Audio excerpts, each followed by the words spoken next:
They say the resume tells the story, but what if it doesn't? What if the real key to success isn't the credentials, but the character?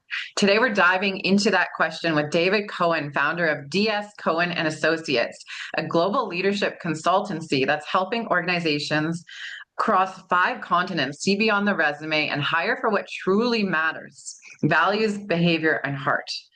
I always found it strange writing a resume because I was literally amping up all of my qualifications. But when it came down to it, it was the in person interview that changed everything, whether I got the job or not. The resume got me in the door, but I feel like I got myself the job by being who I am. So today we're going to dive into that topic. Before we get started, a quick shout out to Dr. Bradley Nelson and iHeartRadio, and to our audience and our fans. Thank you for your support. Please do not forget to like and subscribe before you leave today. David, it's so good to have you here. You're getting over a bit of a cold, but you still showed up. I love it. Thank you so much. Well, I'm glad to be here, and hopefully, I'm not too nasal. Too nasally. You know what I always find whenever I have a cold or I'm sick, I get less nervous about things because my body's like sick and I have this like don't care attitude. And I remember that I had a job interview one time and I was sick, so sick. I had a really bad cold, but I went anyway and I knocked that interview out of the park because I just had this like don't give a crap attitude because my body was sick. I don't know if you can relate to that. Well, yeah, there are times when your body tells you one thing and you're sort of in a zone and everything else just happens around you. So, yeah, Yes, it makes it actually sense. helped me that day. I got the job. Cool. Oh my gosh. So, David, let's talk about the resume. When did you first realize that it really doesn't tell the story about a person? Well, it's interesting because I think when I did my first resume, when I graduated with my doctorate and I had to put a resume together, um, I struggled like you, like everybody, to figure out what goes in, what doesn't go in, how to word it, how to proofread it. And back in the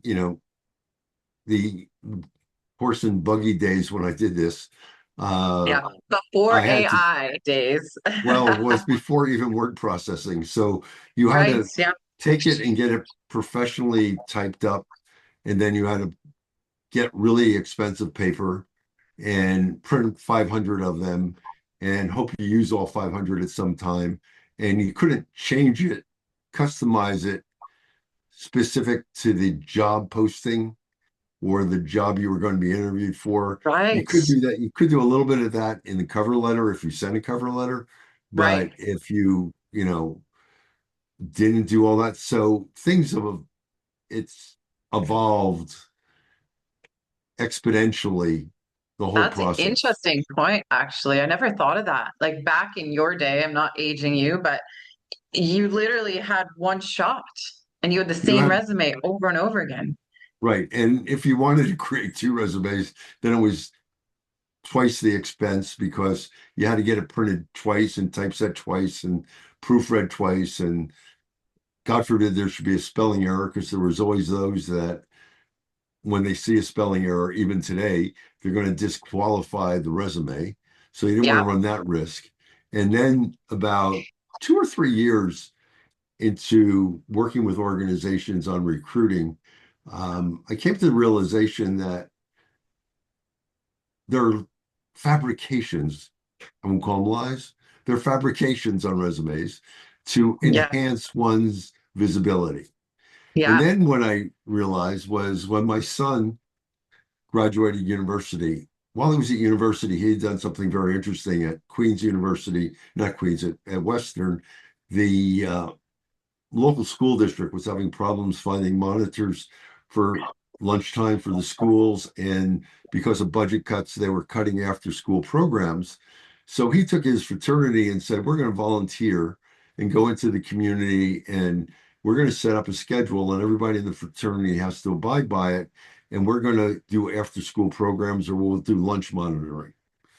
And then it Okay. made the local newspaper, it made the local television, and everybody was very proud of it. And then he told me that 5 or 6 of his fraternity brothers put that on their resume as if they did it. Oh, okay. So they claim that it's their, you know, moment of glory. Right. And he had no problems with that. I had a problem with it, but he had no problems with it. And then I began to realize there was a lot of things on resumes that probably are exaggerated, that Yeah. are not necessarily even true. And then I started doing research on it, and now it is expected by hiring managers and by recruiters that about anywhere from 50 to 65% of what's on resumes is questionable. Yeah. So going into an interview and using a resume, there's going to be a question about it. And plus the fact if the person, the hiring manager, the recruiter is really diligent at their work, they're going to read the resume and they might ask you an in-depth question to explain something that isn't really your experience or your knowledge base. And you're going to get caught in that dilemma of how do I get out of this? Yeah. So, you know, honesty is the best policy, I guess, but it's something that people seem to avoid. And there's little signs that people have that tell you there's not truth in that resume. For instance, they'll put down I worked at this company from 2015 to 2019, but they won't tell you the month that it was. So you're not saying what is going on there. And then there might be a gap in the resume, and people try to cover it up. And if you look on LinkedIn, and I've seen this with people I know, people on LinkedIn who left their job 6 months ago, according to LinkedIn, are still working there Right. because they don't want to, people have a tendency to hire people who are currently employed. Yeah. There's this negative connotation that if I am not currently working, therefore there's a stigma with that, therefore they're not going to interview me, therefore I'm not going to be employed. So I got to fake it that I'm currently employed. Yeah, And because there's the other a thing there's a that, stigma that it's a mental health issue that someone maybe isn't able to work right now, and people want to hire someone that is reliable and able to do the job, right? So yeah, right, there's so many lies on resumes. I mean, you can make yourself sound so good, but how do yeah. you write a resume to stand out then? Um, in this world of so much competition, like it becomes a little bit of a challenge, no? Well, it's even worse because with the invention of resume scanning systems, the resume scanning system is an AI system that looks for keywords. Yeah. So people have gotten that trick. So unlike the dark ages, when you had to send one resume in and you had no choice, now with word processing and AI generation and everything else, you can customize every resume you send out to the company that you're sending it to their posting, job posting. So the trick is, and if people aren't doing it, they should be doing it. The trick is you find those keywords or those key attributes that they're looking for, that skill and knowledge, and you put those words in there, and you're going to have your resume highlighted. Once they read your resume, then hopefully that's reflected in your resume and they're going to call you in. So the other part, which I find most difficult, is what differentiates people is their behaviors. Mm, It's not their skill and knowledge. Their skill and knowledge says to you they can do the job, but they might not do it for you. So there's a difference between can do and will do. So if a good resume was written, the resume is going to show the hiring manager that I have the behaviors that cause me to do the job. So right. they should include how I executed that job. The problem is AI is not capable of reading behaviors. So Right. therefore, it's not going to miss that and only look at those keywords.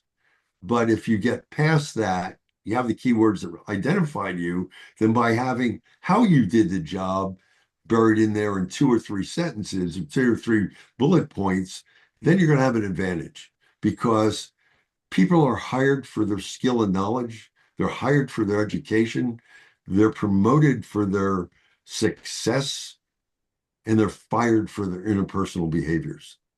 And Right. so getting the job is only the first step. And Yeah. the other part, so resume writing is becoming a more of an art than it is a science, Yeah. because it's how do I manipulate the words so the person reading this or scanning this says, I have the skill and knowledge. And now that's the other problem. The world now is turning to skills, returning to skills. That's what Right. got people in the difficulties in the 50s, 60s, and 70s when people were hired for skills and then found out there was turnover, there were problems because they were ignoring the behaviors. And Right. so in the 90s and in the beginning of the 2000s, people started to focus on behavioral interviewing and focus on what are the behaviors that come out. Yeah. Now, that seems to be going away, coming back to recreating the problem we once had. So there needs to be a balance for those who are interviewing on having that in there. But if I'm writing a resume and want to be interviewed, I will stand out if I can put in my resume not only the work skill and knowledge I have, but how I apply that skill and knowledge. Now, that makes the resume a little longer. I remember my other son was doing his MBA and they were in a process of writing their resumes. And he had worked for a while, he had done other things. And so I was working with him and putting his resume together. And he said, no, the professor said, your resume can be no more than one page. Yeah. I've heard And that too. so I heard it to be simple, to the point, easy to read, bullet points. So there's no, like, it becomes overwhelming when it's really, really long, is what I've been told. right. And that's what people, I think that's a misconception because, I mean, people who read these resumes say they look at it for anywhere than 30 seconds to maybe a minute, minute and a half. So that's Right. how they can go through hundreds of resumes very quickly. Yeah. But, if I'm scanning it on a computer and I'm just, scrolling it, making it 2 pages is not a big deal. But also making it one page and using 9.5 point font makes it hard for me to read it. Yeah.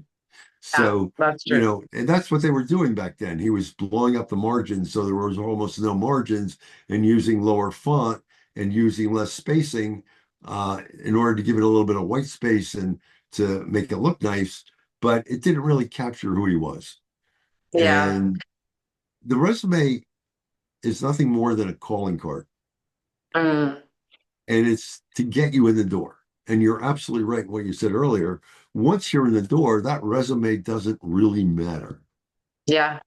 It is a guideline. When I teach hiring managers to um, conduct interviews, I always say in the beginning, refer to something on the resume to give the message to the candidate that you know who they are and that you've read the resume and you're being respectful, and refer to something on the resume to start the conversation and use that conversation maybe to validate any of the skill and knowledge, like where they used it, how they've used it, etc. And then transition to a behavioral. Does the person have the behaviors that fit our culture? Do they fit our values? And if they have both, and that was highlighted to me once many years ago when I was working with Thomas Cook, the financial part that does the uh, foreign exchange transactions at airports and city centers, et cetera. And I was observing these people and writing their behavioral profile and their profile, and I realized that they rely on different currencies to have different colors, except for the US. And they actually don't go for the 5 note or the 10 note. They actually know that the brown is 5 and the green is 10 for that currency. And they have this all worked out because it's faster to pull it and not to actually look at the currency. And then when they count it out, they double check it. I also Okay. realized that when there were computer technology issues or the power would go out, that they had to very quickly calculate foreign exchange in their head. Mm-hmm. So what we did is we set up, there were two steps. The skill and knowledge you needed was being able to understand currency colors, and you had to be able to do math. If you were colorblind, you couldn't do the job. So, and if you couldn't pass the math test within 90 seconds, you couldn't do the job. Yeah. So that was a skill and knowledge test. And that would either say you can go to the interview or couldn't. Because once they were in the interview, it was about, do they have the behaviors to do the service properly? Yeah. And And it was sometimes fascinating.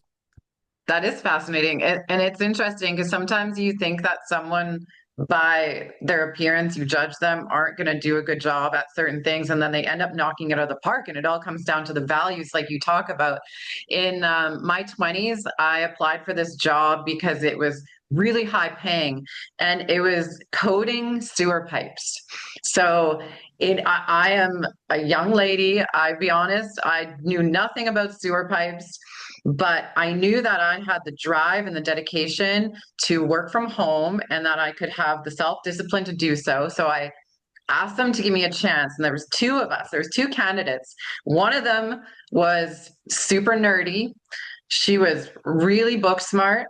And I'm really book smart, but I'm also extroverted and outgoing and more of a social character. And in my 20s, I was a little wild. Um, but they hired both of us on, and I knocked it out of the park because I was able to sit there, I was able to learn it, and I was able to do the job. And I made a lot of money doing it, but nobody bet that I would be the one that they would keep. They all put their money on the other girl, but she couldn't do it because her values were different. So I had zero qualifications for this job. But because I was dedicated and had the work ethic, I was able to do it and do it really, really well. Well, you also had the physical attribute to be able to do it. You probably didn't complain about it and probably didn't get tired when maybe she got tired, but you Yeah. also had the behaviors that you fit in with the crew and Yeah. they liked you and they didn't necessarily like her. And that's where the behaviors kicked in. And that's what differentiates everybody. I always ask hiring managers, and I ask employees, why do you think you were fired? Why were you let go? And they would boil it down to, I didn't get along. Well, there was a Yeah. behavior through questioning, there was a behavior. We once did a study with 1,500 employees that had been let go, and we contacted them after they had a job. And when we contacted them, we asked, why did you leave your last job? What was the reason that you felt there was a necessity to leave the last job? And then we would ask their manager from their last job why they let them go to see if there was a match. Okay. 83% was because of behavior. Okay. And So so when you it's know, the for the hiring manager, if you don't get into that behavior interviewing, you're going to hire somebody who can do the job, but nobody gets along with. You're going to right. hire somebody who does a job but doesn't live the culture of the organization. And that's going to cause a ripple effect, which is so negative among the employees that it impacts morale, productivity, retention. So for the person who's doing the putting out their resume, I also tell when I was teaching uh, final year students organizational behavior and finance, they always thought when they began the course, it was kind of like, why are we taking a course on behaviors? We're Yeah. about finance and numbers and spreadsheets and interesting things. And by the end of the course, they realized this was really an interesting course. But I also worked with them on what their values were, their behaviors, and said, you're going to leave your first job because you don't get along. And you're going to have the courage to do what your parents didn't do, and you'll leave because you're Right. going to go home and live with your parents until you find a new job. And they Yeah. kind of laughed. They said, yeah, we'll do that. And I said, look at the company values. And when they ask you for questions, ask them for an example of when those values were lived or violated. Right. And they said half the time hiring managers didn't even know what the company values were. Right. And I Yeah. said, and then I get my students would write me on LinkedIn years later saying, you were right. I left two jobs because I didn't get along with people or they didn't get along with me. I should have looked at the values. I finally picked a job where I'm getting along. I love it. And it's really about my fit to the behaviors of the organization. So having a resume out there, being honest in it is really Right. important. And the other Yeah. thing is on resumes, people don't understand, especially those in Canada, is that you don't have to reveal certain things. If they Oh, ask you, if they ask you for, do you have a university degree? All you have to do is say yes. You don't even mm, have to say what university it's from. And if you put the university, don't put the year of graduation because why? it's not relevant. All right. Okay. You can put your major down if you want, but your major is probably in psychology or something which is not relevant to the job you're applying for. So just put down the university. You don't have to put it down what the dates are. And the reason you don't have to put down what the university is because that's a ground for prejudice. Certain people, when they see certain universities, will say, that's a good place. And certain people will say, that's a bad place. The same way universities will see you graduated from such and such high school in, northern Manitoba, and versus the other candidate who graduated from one of the better high schools in the greater Toronto area, and they're going to pick the guy or gal who came from Toronto. So they've done away with a lot of knowing what high school you came from. Well, that then translates back to your degree. And plus the fact, ageism is a thing. There's a lot of prejudice built in. I was just reading an article in the uh, NPR's website about a study that people with names that sounded like they were black or brown people were not picked up to be interviewed as well as people who were white, had so-called Caucasian names. And the Right. CBC did a study years ago at in University of British Columbia with Asian students who they sent out resumes exactly the same, one with their actual name on it, Asian name, and one with an Anglo name on it. And the ones with the Anglo name got interviewed almost twice as often as those same resume, same person who went in for the interview. So there's Wow. a lot of things that maybe you're putting on the resume that is leading to somebody having a suspicion about you. Mm, And so you got to be really careful about be honest and be yourself because why would you want to work for a company that when you got there, you realize this was not a good place for me to work? And then you have to yeah. go look for another job because looking for a job is harder than having one. Well, let's talk about this next point is that I can guarantee you 90% of people who are hiring will look up the person on social media these days. And Oh, yeah. so how important is it to monitor what you're putting out there on social media? Because I remember I was working at a law firm and our assistant who looked after the front desk, the night before, she posted photos of herself out having fun at a bar. And she called in sick that morning, and that was immediately she got fired.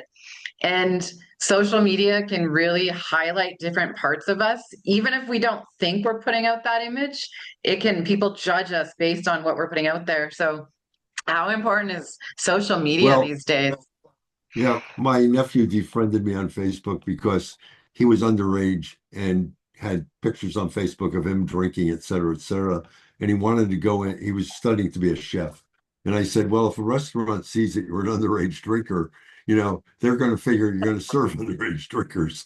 So why are you doing that? And he got so pissed off, he just defriended me. No, Became well, a you chef. called a spade, so he Yeah. didn't get mad. He was exposed. Well, he was exposed. He was mad.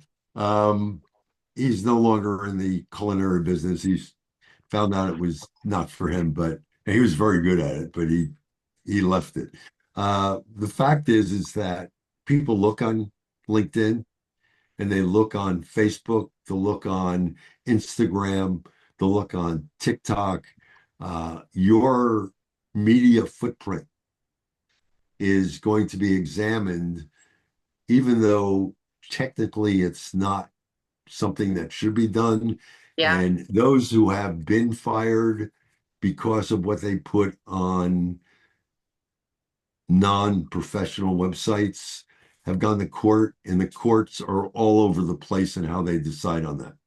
There's no Okay. straightforward answer on that. In Australia, firefighters were complaining about their fire chief, and the court ruling was, well, they did this on their personal computers on time that were off. They were expressing an opinion, and they had to get their job back. Okay. Other places, the courts have said, no, you lost your job because you said something which violated the code of conduct within the organization. And even though it was off hours, you still lost your job. So, Right. social media is wonderful. People love it. You get good cartoon, bits with cats and dogs and infants and all that other good stuff. And you have a good chuckle. But if you're looking for a job, it's going to come and haunt you because it doesn't never go away. And Yeah. there's always a way of finding it. And so I would suggest to people to clean up if they're looking for a job, clean up their presence on social media, make it private, do something, but don't have things on there that might offend an organization because you don't know who that organization is when you're going into to interview with them. You don't Yeah. know, you know, they might be an organization that has a more religious bent, Uh-huh. and you put something up there that is suspicious to them.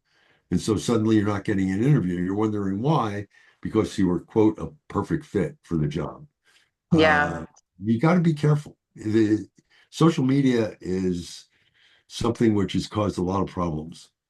Yeah. Well, I know that in the past there's been instances where honestly, I feel, and this is my personal opinion, that I didn't get certain positions because I didn't have the relationship with the boss that someone else did. And that's what's frustrating about the resume and credentials is that sometimes the people who actually are the best for these jobs aren't getting them because of relationships and what you talked about, coming down to people liking them and people wanting them around or having a relationship with people. And so I remember being so frustrated when I was younger with resumes because I wasn't either getting the job or wasn't getting called in. And then what I started doing is I started delivering them in person. Even if it said apply online only, I would still make the effort. I would go in the morning and I would introduce myself and I would actually ask if I could speak to the manager just to say hi because I felt like if they could like just meet me and get a sense of my energy that might give me the upper hand. And it worked in some cases, and in some cases it didn't. But I Well, find it really hard these days, especially because everything is done online. So if there's a job posting, these organizations are going to get hundreds, if not thousands, of resumes sent to them in their email. So how do you even begin to stand out these days? okay, so as you raised two things. One is I want to handle real quickly is on credentials.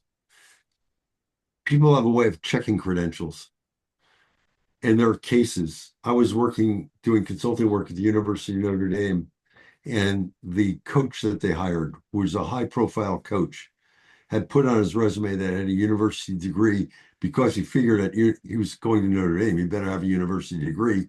He was fired 3 weeks on the job because they found out he didn't have a university degree. Uh, Okay. there was a person in New Zealand that was hired from Vancouver to be the head of their transit organization, saying he was the head of the transit organization in Vancouver.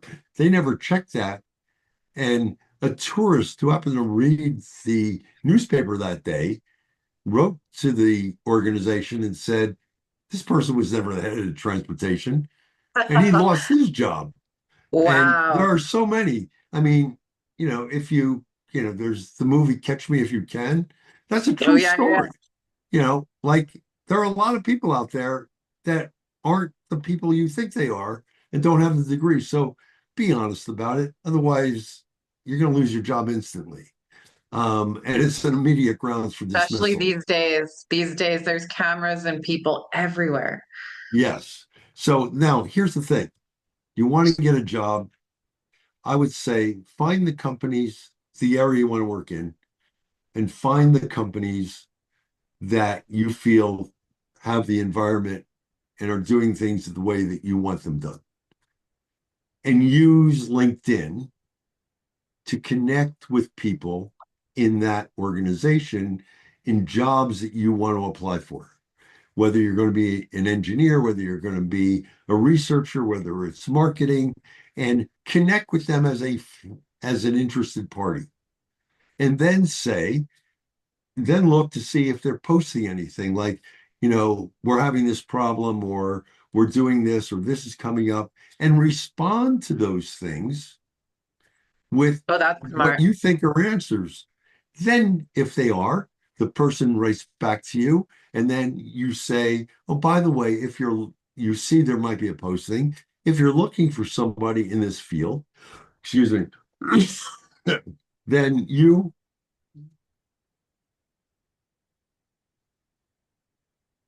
interested in that job. Now you've Yeah, built a relationship with them. right. They already know you. Not they know you virtually, but they know you and they're comfortable with you. So one way is to network inside the company you want to get into through LinkedIn or other professional organizations and get to know them. Then if let's say there's a conference coming up that's in your town or that you can get to that this person's going to say, listen, I'm not going to the conference because my company's not paying for it or whatever, but I'd really like to meet you. Let me buy you coffee for 5 minutes. And Yeah, you connect with them in person that way, and then you build a relationship. And then it might take you a little longer, obviously, to get the job you want, but you get the job you want, not the job that pays the bills. Because there's a difference between having a job that just pays the bills and having a job that fulfills your passion. And 100%. And it's gonna you're gonna act differently, you'll hold yourself differently. The passion's gonna come across differently. I'll tell you a quick story. I was working at a law firm and I absolutely hated my job. It was the people, the culture, everything about it. It was disgusting. And it was one of my first legal jobs. I was in my early 20s and I used to smoke back then. So I went out this big, tall building in Winnipeg and I went for a cigarette break. And there was another guy outside and he was having a cigarette too. And we ended up chatting. He was working in the banking industry at this bank that was in the same building. And we just started talking and I told him my story and he ended up offering me a job in a different industry just because we started building this relationship and I had no experience. So it came down to being friendly, being open, being curious, asking questions. It wasn't about the job at all. It was because I got my foot in the door because of exactly what you're saying. Is you're building a relationship with someone in that organization who's going to go to bat for you because they know you. yeah, back in the dark ages, going back then, you used to You make find out yourself about sound like a ads. dinosaur, Yeah, I prehistoric. am. Yeah, if you go back to the dark ages, and there used to be these things called want ads, and What? the Sorry, can you want say ads that had a again? job section, and they always said that 90% of the jobs that were available weren't even advertised. Yeah, And it was about building networks in companies that you wanted. I still believe a lot of good jobs will be created by people based on having a network and I'd like to hire that person and we have a job or we have a potential job coming up and I want to hire them. The other thing for people who are changing careers, and I changed careers from education to corporate consulting, and my career counselor at the time said something that was brilliant. He said, they're going to question you because you don't have any experience in this field. So if you find a place you're really interested in, tell them you'll volunteer as an intern for 3 months. Mm, unpaid. So you can get, it's a win-win because you get to write on your resume that you've had 3 months on the job doing this, and they get the work done without having to have anybody pay for it. right. He said that because there was a friend of his who was a priest who left the priesthood and was going in, wanted to work in um, the culinary business, and he got a job at the Toronto Yacht Club because he volunteered to do it. And 5 years later, he was managing the yacht club. So Wow. that's why now I tried that with one job that I thought was going to be really interesting, where they were complaining I didn't have any corporate experience. And they looked at me and laughed and says, well, we want to hire you, but we can't let you work for free. So we're going to pay you. Oh, And wow. that started my career transition.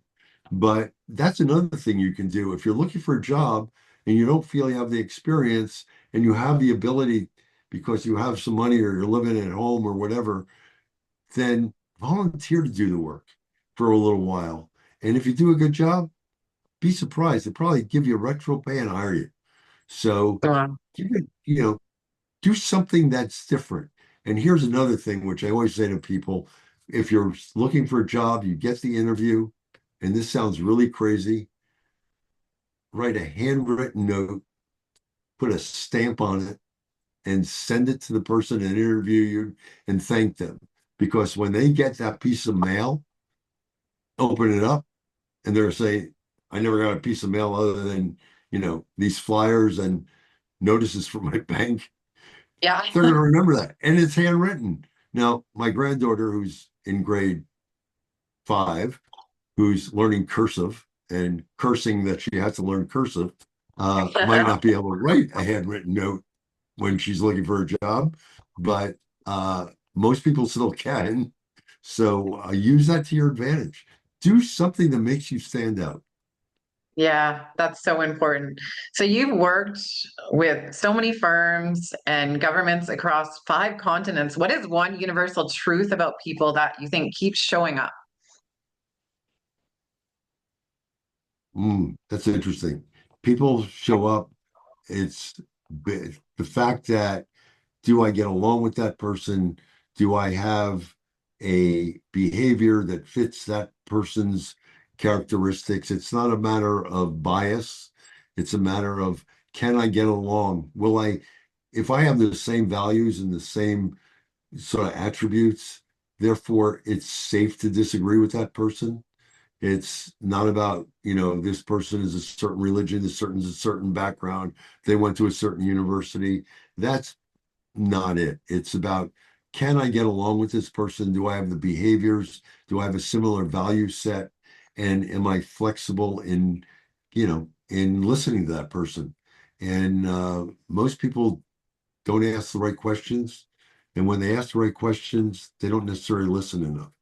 So Yeah. listening is a key. So I guess the takeaway is relationships are key these days, and I guess they always have been. So even though a resume these days probably takes you less than 60 seconds to make, the real work comes in connecting with the culture and the community to make yourself stand out as an individual. I think that's the hardest thing these days is standing out as an individual because of the noise and everything is online. Would you agree that that's the way that you stand out these days is to do something different against the grain? Yeah. Um, the best way of explaining that is when I went to the Ben and Jerry's factory head office in New Hampshire. And as you go through the tour, there's a showcase of how people have sent them resumes that were written on cakes, resumes that were written in different ways on different materials because it fit the craziness of Ben and Jerry's. Yeah, And those are people that were very creative. I don't know if they got the job or not, but it was really cool to see that. So, yeah, you got to find a way of standing out and you have to be honest. If you don't know something, say you don't know something because yeah. fake it till you make it. It's not going to work to get the job. And it's something which you first want to make sure you can land on both feet at the same time and you can hit the floor running. And if you have apprehensions, those are going to show through.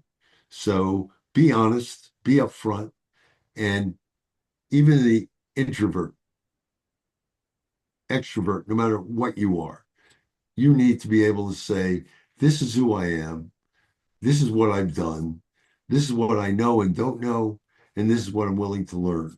Most hiring managers, unfortunately, don't have that concept of transferability of, oh, they did this in this field, but it's similar to this.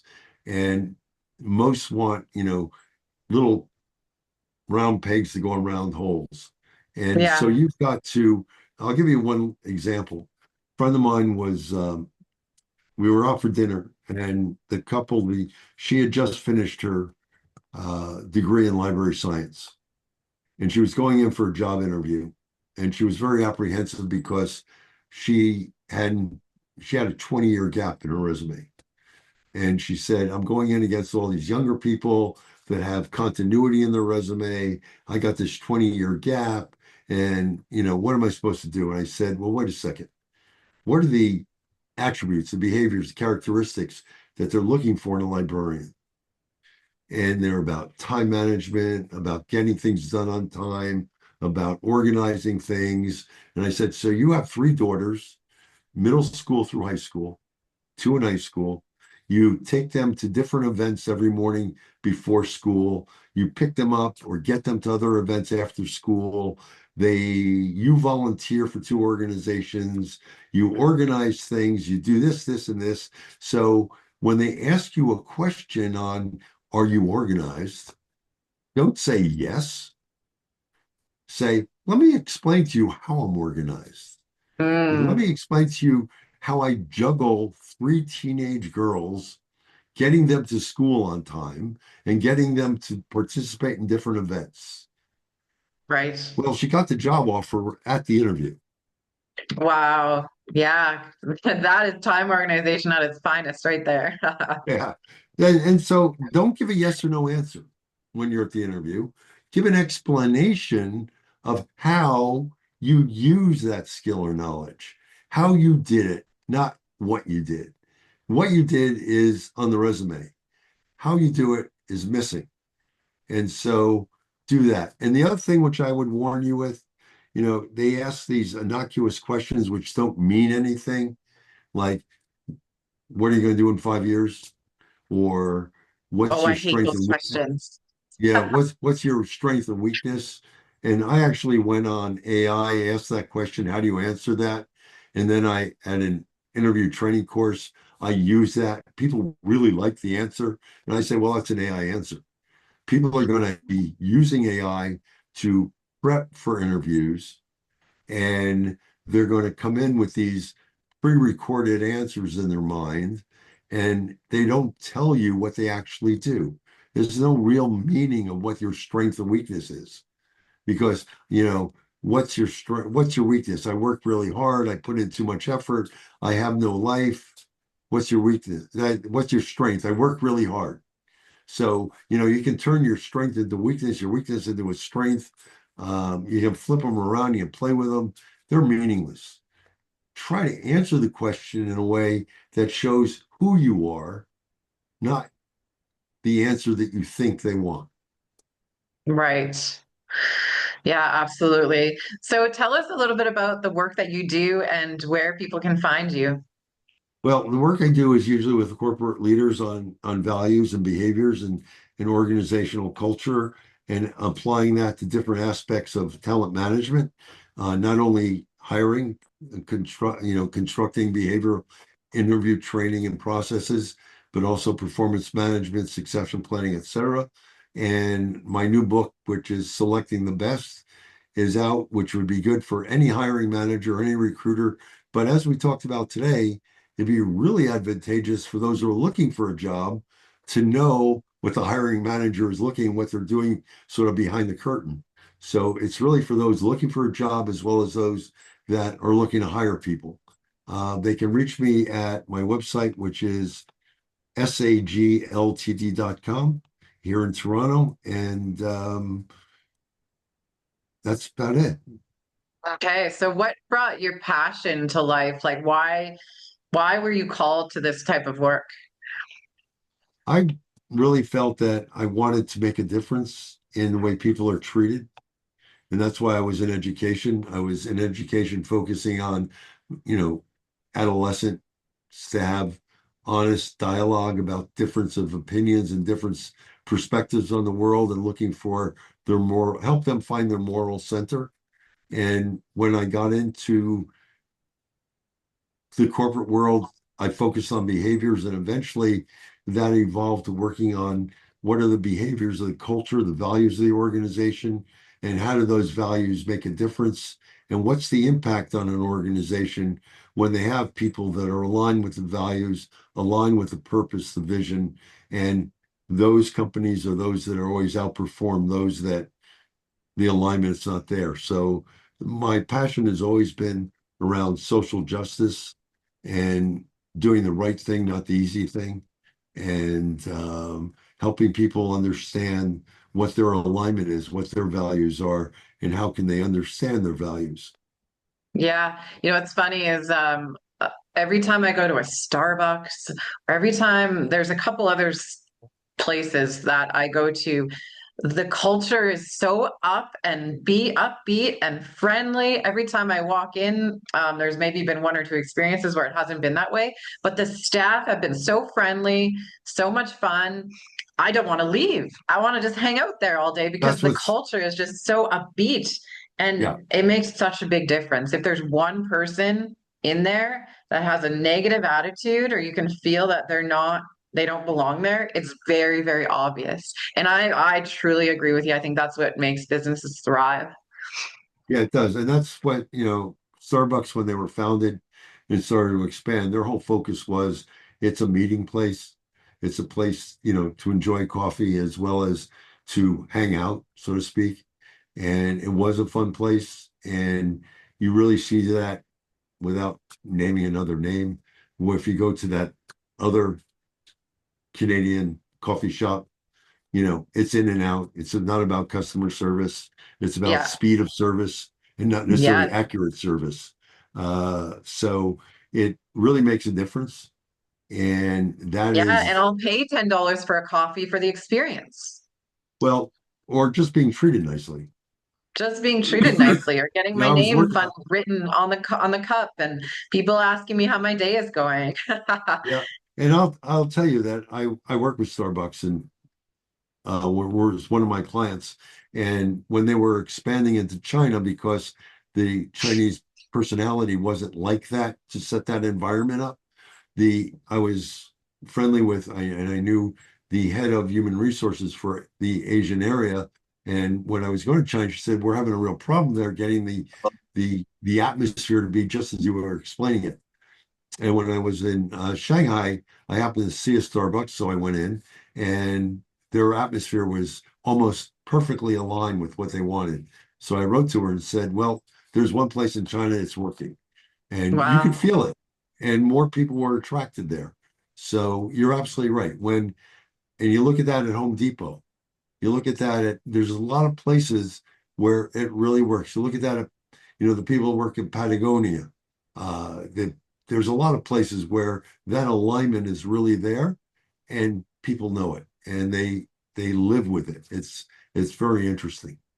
Yeah, it is interesting. It is interesting how much people will pay for that whole entire experience. So, what a beautiful conversation. Times are changing. It's becoming harder and harder to get jobs. It's becoming harder and harder to stand out. Thanks for being on here and for talking about work culture and how to stand out in this new world. I'll always remember going to Staples and buying this really thick paper when I was writing resumes, and it took me days to create my resume and type it up and spell proof it and then print it out on this really thick paper that was a little bit of a different shade. And I just remember having this folder full of them, and it was such an it was almost like a, I don't know, it was a fun experience to me. It was, nowadays I don't feel like people will get that same experience, and No, it's a they little won't. bit different. But we appreciate you coming on here and sharing your expertise. It was a really great conversation. Do you have any last minute thoughts before we leave? No, not really. It's just that, if people would focus on the truth and speak the truth, I think that they first have to understand what their truth is. They get that across at the interview, they'll probably get the job. Amazing. Thanks again for being here. And to our audience, try and stand out. Get involved with the cultures, get involved with the people at the places you want to work. Yeah, it's a different world these days. But thanks for tuning in. Please do not forget to like and subscribe. Bye.